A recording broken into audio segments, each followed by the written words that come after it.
N-E-O. Néo. Néo Radio. Réinventons la radio. Nous sommes sur Néo Radio, je vous l'ai annoncé tout à l'heure, nous recevons le responsable communication du groupe indépendant qui s'appelle Vincent Mayen, qui gère donc le groupe indépendant dont je vous ai parlé tout à l'heure, qui parle de tout ce qui se passe au niveau des aides pour les indépendants. Bonjour monsieur. Bonjour. Alors merci d'être avec nous sur Néo Radio. On va parler un petit peu de l'historique. Comment vous est venue déjà cette idée de créer un groupe Facebook indépendant qui rapporte un certain succès maintenant ? Alors, donc, c'est pas une idée de créer, c'est d'abord un coup de gueule personnel un lundi matin de confinement où je me suis rendu compte que la plupart de mes amis indépendants avec qui je parlais se retrouvaient dans la merde. Pardonnez-moi l'expression, Ouais. mais vu que c'est le point de départ. Et donc, j'ai juste posté un coup de gueule sur mon Facebook perso avec l'envie d'exprimer un peu le désespoir que j'avais entendu autour de moi, et donc qui était plutôt de dire, voilà, l'État, on cotise tous depuis des années, et là, on doit nous aider. Et puis, il y a eu un succès assez rapide sur ce poste, et là, mon informaticien, depuis 20 ans, m'a téléphoné, il me dit, Vincent, est-ce que tu te rends compte du buzz que tu es en train de faire là sur ce truc? Fais une page Facebook, et vas-y, quoi, défends la cause. Et donc, je lui ai dit... Ok, moi je suis une bulle en info, tu le sais, c'est bien placé pour le savoir, donc alors tu m'aides et donc il a créé la page, il est admin avec moi depuis le début et voilà, ça c'est vraiment le début, donc rien, mais alors rien du tout n'a été calculé, ni c'est du spontané 100%, quoi. D'accord. Et vous êtes indépendant du coup ? Oui, moi je suis indépendant depuis 20 ans, j'ai été fonctionnaire 11 ans, donc j'étais à la force aérienne à l'armée pendant 11 ans, j'ai terminé à 29 pour lancer ma boîte et puis voilà. Donc me voilà. Et ce qui est un avantage parce que je connais les deux parties, c'est-à-dire que j'ai vraiment beaucoup de compassion et je comprends la vie des fonctionnaires, la vie des enseignants, la vie des employés et je comprends la détresse des indépendants aussi. D'accord. Vous êtes dans quel domaine ? J'ai une société de construction, promotion immobilière. Je fais quasi plus que de la promotion immobilière. D'accord. Et donc pour vous, ça se passe comment à ce niveau-là pour l'instant ? Qu'on ait un peu votre situation à vous ? Mais moi, ma situation, il y a 4 ans, j'avais 6 ou 7 employés à temps plein depuis des années pour faire le back-office. Et j'en ai eu un petit peu marre parce que je sentais le vent tourner. Je me rendais compte que les charges étaient trop élevées et que finalement, je passais la moitié de mon temps à me tracasser pour voir finalement comment on allait pouvoir... Il y avait un stress qui s'était installé et j'ai eu une prise de conscience et j'ai expliqué au personnel, j'ai dit écoutez, j'arrête, j'ai envie de continuer tout seul, j'ai d'abord pris une année sabbatique en me disant voilà, je fais du théâtre, des choses pareilles et ce que j'ai fait et puis alors je me suis relancé où je fais des promotions immobilières tout seul. Que je sous-traite. Et donc pour moi, ça va. C'est d'ailleurs pour ça que je consacre du temps à aider les autres, parce que moi, j'ai le temps de pouvoir le faire au jour d'aujourd'hui. Maintenant, il ne faut pas que ça dure 3 ans, hein, parce que je ne suis pas rentier et que les choses soient très claires, quoi. Je continue à me battre et à travailler. D'accord. Et parlons du groupe maintenant. Donc le groupe s'appelle tout simplement Indépendant. Donc on peut le chercher facilement sur Facebook. Et ça a été exponentiel. Là, j'ai regardé juste avant de prendre l'interview. Vous êtes déjà presque 30 000 sur le groupe. Ça a une certaine fierté. Et surtout, on doit avoir derrière beaucoup d'appels à l'aide de tous les indépendants qui viennent sur le groupe. Mais oui, alors je vais vous dire, je suis mitigé parce que je préférerais qu'il n'ait pas marché de par sa création de base et de par son but. Donc ça veut dire qu'en fait, beaucoup trop de gens se retrouvent dans le fait d'être dans la merde. Donc Ouais. oui, c'est une fierté. La seule fierté que je peux retirer de ça, ou que l'équipe qui est avec moi peut retirer de ça, c'est qu'on fédère. Donc depuis le début, notre slogan, c'est l'union fait la force, unissons nos différences. Et je pense que ça, c'est essayer de faire prendre conscience aux gens qu'on peut ne pas opposer des groupes, ce qui est fait depuis des années, et qu'au contraire, on peut les unir et les fédérer, même s'ils sont différents, et qu'ils travaillent tous de manière solidaire, ensemble, pour s'en sortir. D'accord, surtout que ça rassemble beaucoup d'indépendants dans tous les secteurs. Il n'y a pas que certains secteurs qui sont représentés. Donc ça permet aussi une certaine entraide. Enfin, moi, je fais partie du groupe aussi, je regarde un petit peu ce qui se passe et je trouve qu'il y a quand même beaucoup de commentaires très constructifs. Et pour un peu aller dans le vif par rapport à ce qui se passe maintenant, quel va être le but de ce groupe au final? Donc vous allez faire des propositions qui ont peut-être déjà été envoyées au niveau du gouvernement. Qu'en est-il à ce sujet? Et donc, le but avéré, c'est d'éviter un maximum de faillites. Donc, ça, c'est notre job, c'est d'essayer de trouver des pistes de réflexion. Ce qu'on a fait pendant 15 jours, on a fait des sondages, on a encore fait un gros hier, etc. On a tout transmis aux responsables. On a proposé 6 points qui sont visibles sur le groupe en page du dessus, avec vraiment le détail. On a même fait du didactique et une vidéo, etc., pour que tout le monde puisse les comprendre, pardon. Et donc, on sait déjà, malheureusement aujourd'hui, qu'il y a des points qui ne pourront pas être suivis de manière, de la façon dont nous on les avait présentés, mais ils ont eu le mérite de créer le débat et d'aller vers des pistes qui sont quand même dans le bon, c'est-à-dire par exemple, je pense au loyer professionnel, etc. Je crois qu'il y aura plus un débat à avoir entre le propriétaire, le locataire et trouver des solutions en interne. L'État n'aura pas la possibilité, malheureusement, de prendre en charge les loyers professionnels quand on voit déjà que, manifestement, le financement de certaines actions qu'ils soutiennent est déjà compliqué. Après, je ne dis pas que je suis d'accord avec ça parce que les cotisations, elles sont quand même faites, les taxations, elles sont là depuis des années. Et voir un indépendant qui se retrouve au CPS après un mois de confinement, j'ai quand même du mal. Oui. Surtout s'il a payé des années. Mais par contre, ce qu'on voudrait, c'est que aujourd'hui, il y a une grosse échéance, c'est que il y a le vote au gouvernement wallon de la prime. Nous, on a vraiment soutenu et on défend bec et ongle qu'elle doit être donnée à tous les indépendants, sans exception. Le code NAS n'a strictement rien à voir.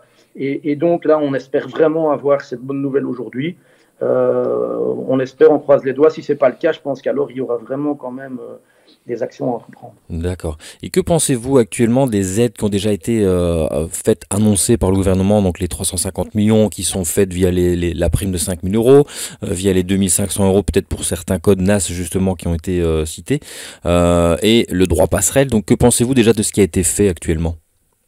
Ce qui a été fait a déjà le mérite d'exister. Donc le droit passerelle, il existe depuis 2016. Donc c'est quelque chose qui permet quand même de garder la tête hors de l'eau. Mais c'est plutôt pour vivre, pour manger, nourrir sa famille.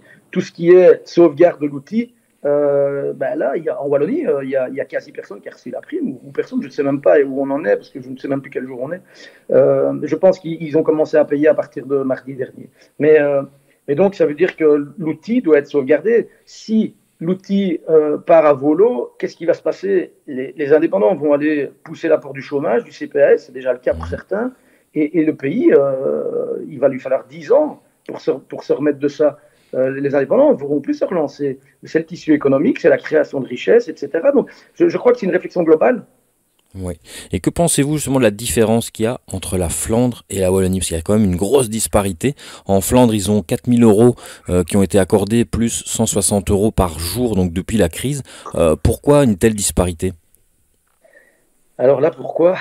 C'est pas à moi qu'il faut le demander. Évidemment, moi, si vous suivez le postulat de départ qui est de unissons-nous, l'union fait la force, je ne comprends déjà pas comment c'est possible que dans un même pays, il n'y ait pas les mêmes droits et les mêmes devoirs pour tout le monde. Ça, c'est quelque chose. Mais bon, après, je ne vais pas réinventer la roue. Ce n'est pas ce qui est important, je pense, aujourd'hui. Par contre, ça le sera après. Je crois qu'on doit avoir une vraie réflexion et pouvoir faire fi des égos politiques, des égos personnels, pour se dire que la crise, elle nous met les yeux en face des trous.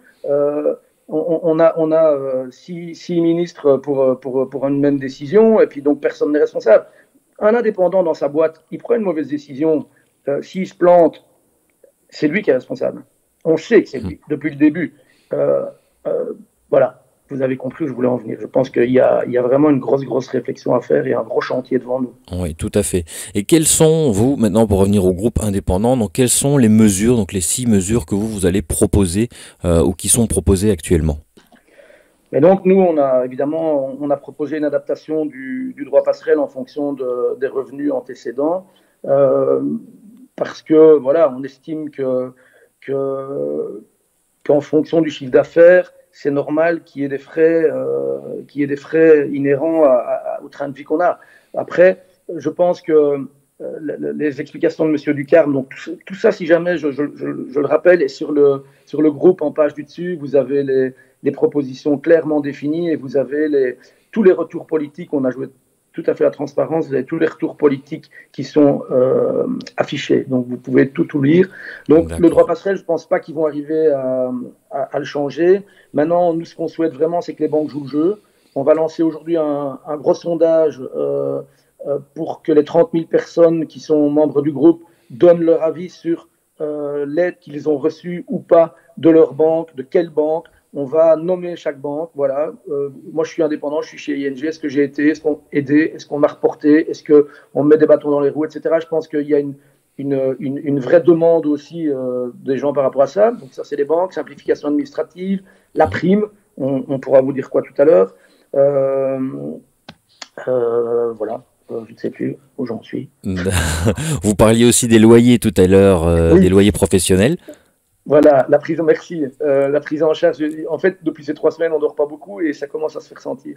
La prise en charge des loyers professionnels. Donc là, on a déjà eu des retours qui étaient tous négatifs en fonction de cette demande-là. Alors on va argumenter peut-être s'il le faut, parce qu'en fait, nos 6 mesures font un pack. Et l'important, c'était d'avoir ce pack, parce que ce pack permet de donner moins à certains qui en ont moins besoin, plus à d'autres.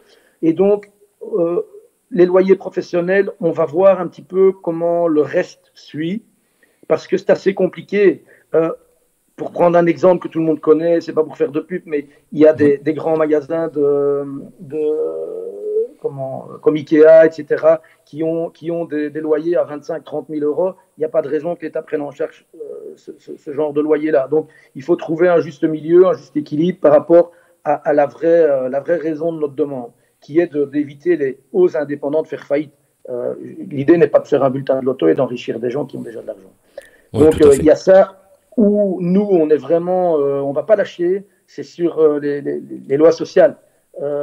Les gens qui n'ont pas de revenus doivent avoir leur loi sociale effacée sur ces trimestres-là. Il n'y a pas photo. C'est déjà des gros montants en général qui étouffent déjà beaucoup d'indépendants. Donc, s'il n'y a pas de revenus et qu'en plus ils sont réclamés, no way. Oui, tout à fait. C'est vrai que quand on est indépendant, on se rend pas toujours compte des charges qu'on peut payer derrière. Et il y en a énormément dans tous les secteurs. Voilà, et c'est ça qui nous fait aussi, qui nous garantit, on va dire, un futur et certaines prestations qu'on peut avoir, comme les hôpitaux si on doit se faire soigner, etc. Maintenant, par rapport au loyer professionnel que vous indiquiez, vous parlez beaucoup des loyers justement de grands magasins, mais il y a aussi des indépendants qui travaillent dans des bureaux, qui ont des loyers c'est à ce moment-là, c'est des baux de bureaux. Qui sont faits, qui sont impactés. Est-ce que vous avez fait une différence dans vos mesures ou alors c'est les loyers dans l'aspect général? Vu l'urgence, vous comprenez, on n'a que 3 semaines de vie. Hein. Et donc, on a gardé ça en général. De toute façon, pour moi, que ce soit la coiffeuse qui est son salon où elle doit payer un loyer ou le comptable qui a un bureau qui ne lui appartient pas et où il paye un loyer, ils sont dans le même combat. Donc, je pense que ce serait injuste de les cloisonner. D'accord, parce que c'est une question qu'on avait reçue, nous, au niveau de la radio. Alors, dans les autres, je reprends un peu vos 6 mesures. Donc, vous parlez aussi des amendes et des intérêts. Ça, c'est peut-être au niveau du coup de la TVA, de tout ce qui est État, d'annuler tout ça. Ce qu'il y a, c'est que vous connaissez comme moi, enfin, tout qui est indépendant sait que si vous avez du retard en paiement, NSS, TVA, etc., les amendes, elles sont juste énormes. Oui, et ça n'hésite pas en général. Voilà. Et souvent, la discussion est quand même très compliquée. Avec l'administration par rapport à ça. Alors, je n'ai même pas de jugement de valeur, loin de là, mais je dis juste que à partir du moment où on n'avait pas de revenus, on ne peut pas faire saigner une pierre. Donc, au minima, tant que le politique n'a pas pris de décision au niveau des reports, enfin, ou des suspensions, excusez-moi, à minima, il faut d'office qu'il n'y ait pas d'amende, qu'il n'y ait pas d'allongement de ces frais qui sont finalement impossibles à payer. Oui, tout à fait.